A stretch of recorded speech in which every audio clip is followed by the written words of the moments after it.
Hey, and welcome to the Overdrive Digital Podcast. The aim for this is to find and record and discuss really interesting case studies and stories in the digital marketing world. If you like it, please share it. Enjoy. Cool. So, hey everyone, and welcome to this recorded interview. Got my good old mate Steve. Hello. Hello. And thanks so much for taking the time. Genuinely been wanting to have this conversation around what you've been doing with Facebook ads for some time. So anyone listening, do you want to just kind of intro yourself, give us a little overview? Sure. So my name's Steve Jones. I know you from way back. We used to be in a band together, which is, I guess, how the relationship started. But over the past 6 years or so, I started a band and I used Facebook predominantly for growing the fan base. That grew over a period of time, and that's now turned into a separate business called Beatchain, and that's taken all the principles that I've learned while doing my own band, and we've kind of automated all of those processes into some software, and that's a very short overview of what it is. Nice. And it's probably worth just going back through the history a little bit. So what was it, like 10 years ago we played? What, with you and I? Yeah. So more than that, I think maybe 11, 12 years ago now. Yeah. Bloody hell. So like we were in a band together and great times. But actually like that was a really formative point for me with digital marketing, because right at that time MySpace was out, YouTube was suddenly becoming this thing. Yep. And we were playing around with we were. So that was the very early days of MySpace. Well, say the very early days. It was still functioning as a thing that people used. Early days of YouTube, very much. And I think at the time I was using a lot of bots at the time, which were automating some of those processes, which were not being as frowned upon as well. The landscape was new. But what it did reveal was that we could target people based upon who liked similar bands, and we started to fill up some of those shows. And if you remember, in those early days in Bournemouth, we used to then get people coming from down, right down the southwest, coming to shows. Well, it was like this. Hey, we're doing this marketing, and it actually works. There's this thing, and it's, it was great. I remember coming, but then I remember coming around here once, coming around to your flat and walking in and going, my goodness, like the numbers are looking good, and there were like 3 laptops out, all with all these cursors moving around. So at the time, what was crazy. The story was, I can remember we made ourselves the most subscribed band in Europe. That's right. On YouTube. Yeah.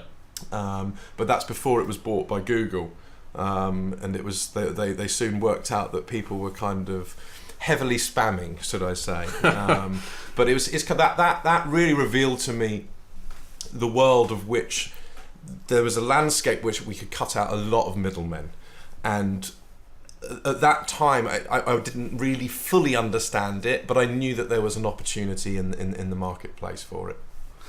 And that led on to all sorts of different things, and I guess like fast forward quite a few years, you're now Brother Strut.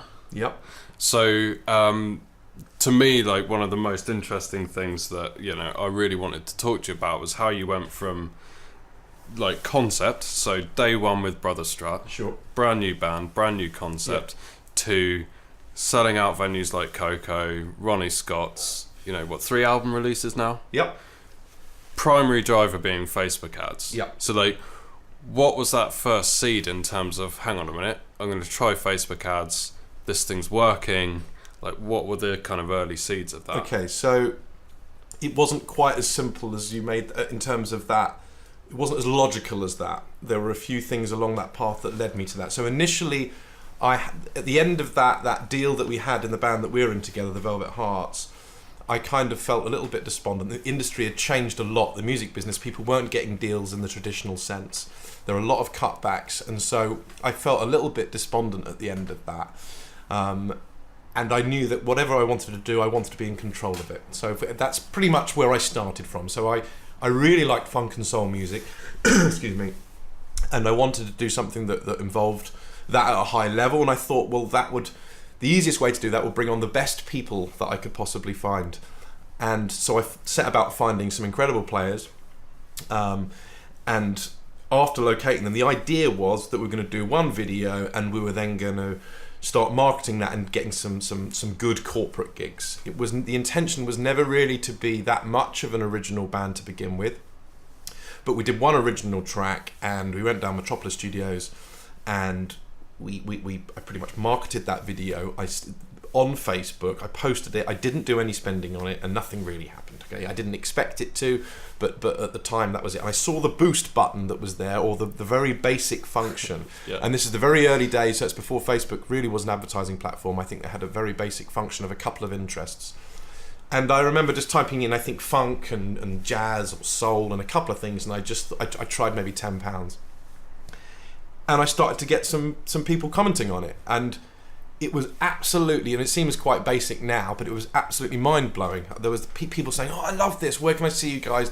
And that little seed instilled in me this kind of idea that, well, hang on, there must be others we can reach that not only, like similar bands, but actually really, really like the band. And so from that point onwards, I then started to read about a lot more. There's a guy called John Loomer, we were chatting about him earlier. Yeah. He was very much kind of one of the early guys, started blogging about it and talking about this new platform and how effective it was. And I just got my head really, really into that. I guess initially it was how to grow fans. So that's where it started. Let's tell people about the thing. Yeah. Moving forward from that then becomes, okay, well, where am I sending them? So at the time, I signed a deal, a number of different distribution deals through the traction I'd got through the number of fans that we had in various countries, and it was distributed and sold via Amazon and sold through various places. And then I started to work out, well, hang on, why am I sending them there? I couldn't really track who was buying, what was happening with that data. Yeah. And that seemed like such a waste to me. So then I started working out, well, hang on, if I'm selling through Amazon, I was making about half as much money. Right, so if someone on your own, if you're making £10,000 a year from your band, well, the difference of making £10,000 through sales versus £20,000 is the difference of it being a career or not. Yeah. So I started to work that out. Then I started to work out, okay, drop shipping for merchandise, okay, and then starting to work out what are the best suppliers for that. And then it became, the biggest one obviously was ticketing. Yeah. And so when I started saying, oh, hang on, what is the point of a promoter, right? And I was using promoters before. And actually, it just made perfect sense. You're sending someone, they buy a ticket, you can then, A, you know where they are, which show they came to, B, you can work out this customer that really loves you that much that they're willing to spend that much money. And so I started to see all the different pieces of the music business. Who was I paying? How much was I making? And what could I change about it? And that's where it became something quite different. But that took a number of years to put all those pieces together. Yeah, so I guess Coco is a really good example of this, Sure. right? So you're the first guy to phone up Coco and book it without a promoter, right? Yes. Yeah. And you sell it out. Correct. It took a bit of convincing. Mark was his name, the guy that was the manager. I don't know if he still is now, but he was a little cautious because I don't think they'd ever had anybody ring up that was the artist saying, I want to book the plays. Because how big is it? Like what? 1,400. 1,400 tickets. Yeah. So, normally there's a manager, there's an agent, there's a promoter, there's a bunch of people that do this on behalf of the artist. Yeah. And so I had to explain in brief how we've done it, how we'd done it previously. This is a different type of marketing, and to kind of take a little bit of a leap of faith. Yeah. And he did, and that sold out. So he was, luckily we then went back and did it again, but it took, a bit of faith on his part, because it wasn't normal to do that. But the difference of doing that in terms of money, yeah, is humongous as an artist. I can imagine. So if you're an artist and you're playing, say, to 100 people, which bands frequently do that are of, not that massive, if they can do a show and be charging people, £15 a ticket, and they can make £1,500 back from doing that, it's a big deal, right? Whereas normally they'd be getting paid, if anything, a few £100. Yeah, yep. And so that's a big game changer for you to be able to go, hang on, well, I'm going to run my own event. I'm going to do it in the back of the Dog and Duck, wherever it is you're going to do it. It doesn't have to be a big venue. You bring your PA down, but you sell tickets. You keep all the data, and more importantly, you make money and you can pay everyone. And I think for a long time, original bands have been so used to saying, "Oh, we need a promoter," we need to do this. Well, no, you don't. What you need to do is to work out the data behind the people that are liking your page, and then get them to come to a show. And again, those pieces of working out, well, what's the middleman doing? And I have done deals with promoters since where I was really figuring this out, and they book you for a show, and they give you a fixed fee, they give you a guarantee. And then what they're then asking you to do is, can you do this promoted post on Facebook? Right? So really, you're still doing the same thing. Yeah. So it begs the question, well, why am I doing this in the first place? Why? Right. So like to dive into the tactics a little bit, sure, and like the details. So you phone up, you convince this guy at Coco to let you book out the venue, and you take on that risk of selling. I guess you take on that risk of the 1,400 tickets. Yep.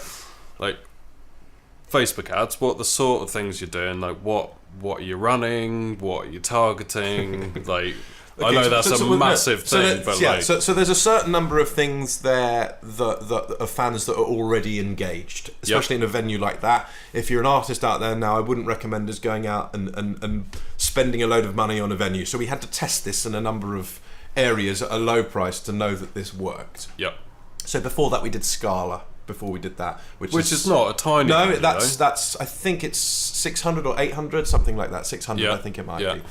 But there were a number of tests before that. So you're proving a model, you're proving a formula, Correct.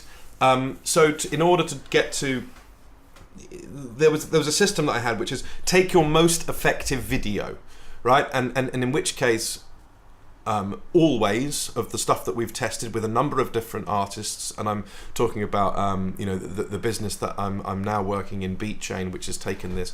We've worked this out that actually covers on the whole perform twice as cheaply as original music. Now the reason for that is a number of pieces of psychology, but essentially the brain doesn't like to process too much information at once when you have a short period of time, which is the same reason why when you listen to the radio, you often takes you a number of listens to a song before it's a grower, they'd call it, right? Oh, and I now like that song. You need to saturate that place. So in order to kind of replace that function, using a cover. Now it doesn't mean doing the cover in the way that it's done. So my advice would be, we do kind of funk and soul and sometimes a touch of reggae, but really it's funk and soul. I would do a cover of a song that is not in the genre that we do and do it in that genre. So it's exposing people to the music that you play, but with a familiar melody that they're all they know. So like the Ed Sheeran cover you did. Sure, so that's a good example of stuff. Stick that in the post. So that is very familiar, so if everyone knows the song, you can then do your style, they get used to it. We can then, offer something, so you can either offer them like downloads to your music that you give away for free, right? Less so now because people are moving more away from downloads, but at the time that was still very much a thing. So offer them something free, the classic marketing, give them something entertaining, you'll pay for that, get them to sign up on something on a landing page, and then they then enter some kind of sequential campaign that makes them like you. So you create that content. With that. Offer them some kind of giveaway, some kind of freebie. And then after that, we then send them a series of more stuff. We call it a nurture sequence to make them like you. And that's the only way you can do that really is by making sure that you're communicating with people in the right language that they're likely to like. So if you're in the funk and soul, they're going to be interested in the story of the guys in my band, for example. So they're all quite famous funk and soul musicians. So I can tell the story of that. I can also talk about the time that we were in Detroit when I was there with you, and we're working with Aretha Franklin's producer. There's a lot of things that we can do that actually people are going to identify with, which you would call a brand. Things that make people go, I like this. It's kind of classic brand awareness, absolutely. Nurturing. Sure. And taking people through that process, right? And along that journey, we're still giving them free things. So give them other more downloads, other things. Now, at some point, we then need to offer them some kind of offer to buy something. Now, one of the most effective ones that we did, was pay what you want for some merchandise. Right. So it was a CD. The audience for Brother Strut is a little bit older. The main demographic is between 45 and 60. But even having said that, there's still plenty of people that actually like to own things, regardless of their age. Lots of people still like CDs for the car. And it seems to be the most popular thing. They kind of actually just want to plug something in. Got you. I don't understand why this still is, but there still is a huge amount of people that despite what the industry or what the perception is, people still like to own and buy things. So in that case, we created this. It was a great landing page. We spent a lot of time on it, but it was offering them pay what you want. But the incentive behind it was really to say that if you had the opportunity and you had sufficient money, then to pay a bit more. And then there was an option of 5 different things. So the first one was, hey, this is free, basically pay for postage. And we literally didn't make any money, it was on postage. But but it kind of said, look, if you can afford this, the copy was very much around, if you have the ability to pay a little bit more, then please do so, because we need this to keep going as a business, and we've taken you on this journey. There's not a bit of trust there. Nice. And that's pretty much where we did. And that covered, not always, but frequently more than the ad spend that we were doing. Right? So it was a break-even funnel was the goal. But as long as it recouped some, I was happy, because I knew ultimately that it was going to recoup when an album came out, or B, there was a big show. And so that's pretty much it. And we used a number of different things, more so with Messenger and stuff now, but I would... should never write off email. Email is in inverted commas. Agree. In inverted commas free, and it also uses in direct marketing terms, you have the ability to use first person, and I did a good course. I think his name was John Ojaka, and he was a music marketing guy. There's a few more now, but I did a one-to-one with him, and he gave me a lot of useful advice about that narrative and writing in the first person, which is direct mail, where you have the ability to go, hey, this is Steve, thanks for checking out my music. Whereas the biggest mistake that people make when they do email marketing, and I see it all the time, like literally all the time, is it's branded with the company name. It's like a newsletter. It's all about them. It's all about so unhuman. It's so unhuman. So unhuman. And the same rules apply. You're trying to replace human interaction online, and so you don't go up to somebody at a party and start going, "Hey, me, listen to all the me things that I do," and no one likes that guy. Yeah. So we try and put all of that together and replace those things. Go, hey, how you doing? This is nice to meet you. You're trying to keep all of those things. And replace them in various steps. So like by the time you've taken what looks like quite a big risk on a show, and you've got this audience, you've by the time you kind of put that ticket sale in front of someone, they've been through so many steps. They're so kind of integrated in what you're doing. They're bought into the band. They're bought into the concept. They kind of like you guys as people as well, because you've humanized it. So by the time you get to that sale, they're just so warm. So warmed up. The idea is that you've nurtured them sufficiently so that they are a fan. If they haven't all bought tickets with a month to go, or you haven't broke even with a couple of months to go, you've done something wrong. Got you. And it's the way I try and explain it to other musicians, because they usually look at social media as something other that they do instead of the thing that they do. Right. It's always seen as an addition. Oh, we've got to do something on the social. Oh, I'm not good on that. Well, no, it actually is the primary source of your business. Everyone's on their phone, so you should be doing that. So we're trying to replace radio, TV, and press, because I don't have the budget for that, and most musicians and artists don't have the budget for that. So we have to try and replace all those interactions of why you love someone. Like, why do you like this artist? And you'll notice that you'll see it with artists that you hear on the radio. If you just hear a song, or you hear something on Spotify, on a playlist, you might like the song, but it's only until you see an interview, or they do something on the Live Lounge on Radio 1, or you hear those things, or you read this article. You need these various steps which is about getting to know them on a human level, that you actually start to go, I really like this person.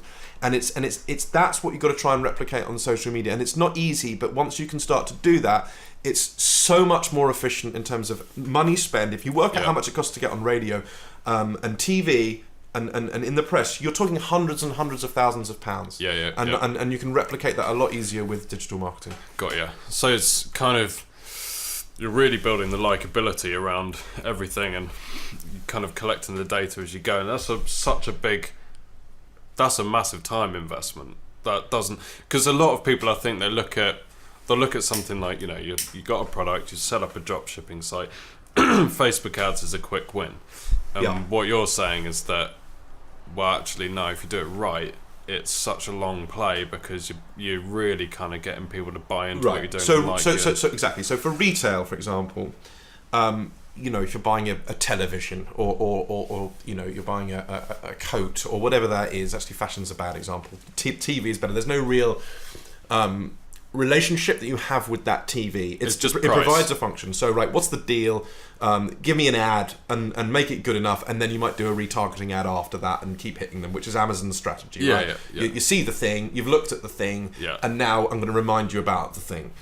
So that's that. If music was only that simple, that would be fabulous, but it's not. And so the work is a lot more about human behaviour and working out those various steps, which, as you say, takes a lot of testing and understanding about what. But you can see all of that in your email. So at the time, I was using Infusionsoft for my email marketing, but any of them will tell you what your open rates are, and you can see what your subject lines are, how effective they are, and then you can see, hang on, at stage 3, on day 5, either the content is terrible, the headline's terrible, you should be able to put blame on something, and you can't do that in any other media.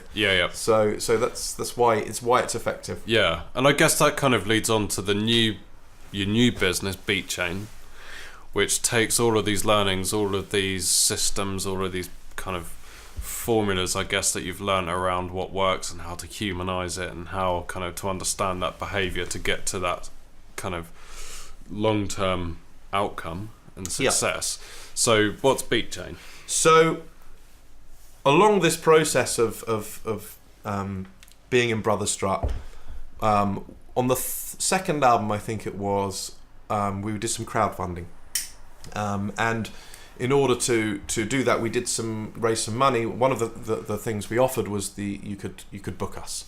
So we would do a show which we wouldn't normally do for a few people. Right. So, and one of those people that booked us was a guy called Simon and Ben Mendoza, and Ben runs a company. He doesn't now. He's now the chairman because he's now on board with Beatchain. But it was a data company, and so they look after huge sets of data for the biggest companies in the world, so all the big blue chip companies, and they process these huge sets of data and basically make them more efficient, and by understanding the data that they have. We're talking billions of pounds worth of expenses to be able for them to calculate how to do things better. So this is big stuff. So he we chatted and at the end of the show, and he saw that we were raising money. We had a bit of a chat.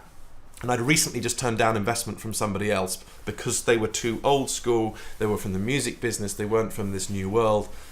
And I was telling him about this, and he said, that's interesting. He said, because we're in data. And I said, well, that's exactly what I'm in. Although I'm in music, this is kind of the stuff that I'm in. So we kind of, swapped cards.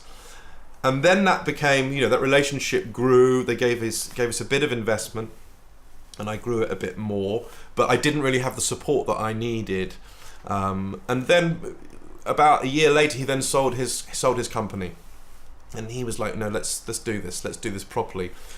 So now what Beatchain is, it's grown from essentially a very small team. So there's now 20 of us. I think there's about 22 of us in total. But it's a software platform. So the idea is it's taken all the things I learned from Brother Strut and put it into one place. And the idea is that you don't need to learn all the stuff that I learned about marketing. It's all in one place. So you going to be able to distribute all of your own music on there. You're going to be able to do all of your email campaigns from there. You're going to be able to essentially do all of the stuff, grow your fan base on there. See all of your dashboards in one place. Everything should be able to be done from one place without you ever having to leave it. And that's been the challenge. So we've tried to automate all of those processes so that any musician can log on, manage the entirety of their career without ever having to leave Beatchain. So like a new artist, or let's say a band that's struggling to get some traction, can kind of come onto the platform. It automates the process. Obviously they're going to have to input kind of obviously some cash. Sure. So right now, so we've proved and tested this out with a number of bands to prove the concept. And within that is the ability to do programmatic ad placements. So as you say, you could put in a couple of things like your genre, a couple of your influences, and it would generate 100 different ad sets, and it would scale the ads that are winning and kill the ones that are losing. So you wouldn't see all of this complexity that's going on, but you would just essentially know that you're getting new fans for X amount. We're building that out at the moment, so it's ready for, it's one thing it working for 4 or 5 people, it's another thing for it working for a million people logging on. Yeah. So what's happening now in beta, we've got the main dashboard and the launch plan. So it's basically a social media planner, which for musicians, which is like a Hootsuite, but you can drag and drop. So the idea is that as a musician, you can go and film all your content, you drag it into a content bucket, and then you can move that onto Monday, Tuesday, Wednesday, and move it all around, schedule all of your content, and then from that, moving forward as each month goes on, we've got more developers coming on as we speak, we're then building out all the other functionality, which is distribution, and like I say, the fan builder, mastering. We're going to be partnering up with some other companies as well that can do that. Again, so all of this, the principle behind this is that you do not need to understand all of these different elements of digital marketing, and you don't need to understand or go anywhere else other than coming to Beatchain. So ultimately, there's no need for like in-depth marketing knowledge. There's no need for a label. There's no need for a promoter. It's all there. It all works together. Correct. And is the goal to is the target new bands? Is the target larger artists? No, the main focus for us right now is to level the playing field. So I want anybody from whatever background they're from, if they only have a tiny amount of money to spend, or even if they have no money, because the initial social media planner and dashboards, that's all absolutely free to use. So anybody can come on and use that. You need to obviously invest in some marketing for that, to grow that. But the idea is that we want to help. As the example I gave earlier, if you're a band, you should be able to make a living, and before it's this period in time, you've either had to support yourself with another job, whether you're working in Tesco's or in a cafe, or you've got another job to help supplement that living. Well, no. Now you should be able to sell tickets to shows and being able to make a living, and that's the bit that I'm most interested in. Is now, it's not just the idea of doing a massive show, being these huge band, right? Which the chances of that, if we're brutally honest about that, of being in that 1% of your Kanye Wests or your Ed Sheerans or Adele or Drake, whoever these people are, the chances are to get there, your chances are very, very slim. Now, if we can help find a way to get the talent all coming through Beatchain, not only do they have the opportunity to grow their own career, but what they also have is the opportunity to get noticed. So what I see going forward is, because we're putting all of these bits of data together, right, which no one is doing in the music industry. Right. So that's the bit. They've all been siloed off into these different bits. If you're a promoter, you don't get the information from Ticketmaster or similar, right? They don't share that with the label.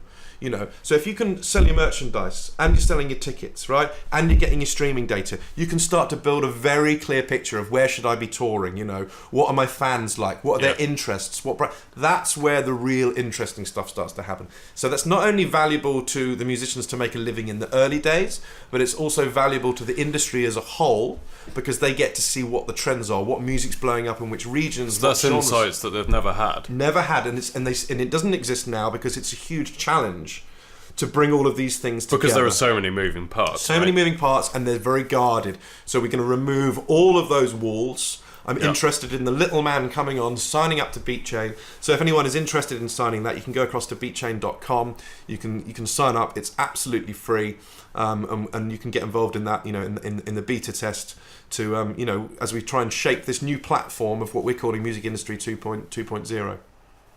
Nice. That sounds great. And I guess to wrap up, like back kind of just on the Facebook ads and the marketing side, obviously, like whilst you're building Beatchain and you're kind of continuing with everything else, like you clearly kind of keep on top of stuff in that marketing world. So who do you read? Who do you listen to? If someone's kind of interested in kind of learning about marketing their band or learning to market products, like sure, where should they go? So John Loomer I would really, really recommend for a general. You have to excuse the siren on the outside, mate. John Loomer I would really, really recommend as a guy to understand Facebook ads from the very, very beginning. If you've never looked at digital marketing, you can get on board with that. It's brilliant. And it really breaks it down from a very basic level.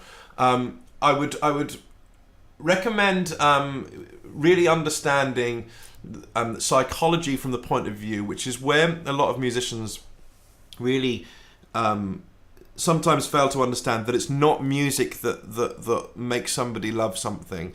There's a lot of other factors that go into that that are totally to do with more about the listener, and so there's a great guy I learned from, a guy called John Ojaka. I can't remember how to spell his name because it's ridiculous, with lots of Z's and S's in it. But it comes down to a principle called the hero's journey. We were talking about it before, and it's a principle that's thousands of years old of storytelling, and it's really how to tell your story, and it's used in films, in business. Once you kind of understand the principles about how to tell your story, that's more valuable than any digital marketing. But if you put the two together, then you've got something quite powerful. Nice. No, that sounds great. And thanks so much for your time. And cheers. Go check out Beatchain, check out Brother Strut. We'll put some links in the post below and put some videos in the post below. And cheers, Steve. Thank you very much. My pleasure. Pub? Yeah, pub. Pub.